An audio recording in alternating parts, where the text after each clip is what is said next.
Hello' বন্ধুসকল, কি খবৰ আপোনালোকৰ? নিশ্চয় ভালেই চাগে। আজি আমি এঠাইলৈ গৈ আছোঁ বৰ্তমান ফিচাৰীলৈ। কেনেকৈ গাঁৱৰ পুখুৰীত মাছ মাৰে আপোনালোকক দেখুৱাম। তো ভিডিঅ'টো আৰম্ভ কৰোঁ আহক। আমি মানে এইফালেদিয়ে যাব লাগিব। এই আগতে ফিচাৰী মাছ ধৰি আছে তলত দেখিছে তাতে আৰু যাম বলক।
ধৰিলে বৰ্তমান আৰু আছে পানী ধৰি আছে বৰ্তমান দৈ মানে পাইছে কেঁকোৰা, গৰৈ মাছ, কাৱৈ মাছ, পুঠি মাছ, খৰিপোক।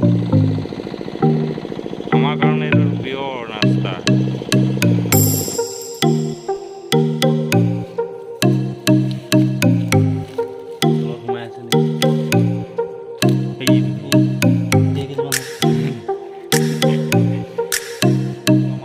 আছিলে আজি মাছ ধৰা পুখুৰীত, কিন্তু বহুত দুৰ্ভাগ্য আমি প্ৰথমৰ পৰা চাব নাপালোঁ আৰু আপোনালোকক দেখুৱাব নাপালোঁ। নতুনকৈ এবাৰ ব্লগ খুলিছোঁ, কিবা ভুল ভ্ৰান্তি হ'লে ক্ষমা কৰিব ৰাইজে। লাগিলে লাইক, শ্বেয়াৰ, কমেণ্ট নিশ্চয় কৰিব। ধন্যবাদ।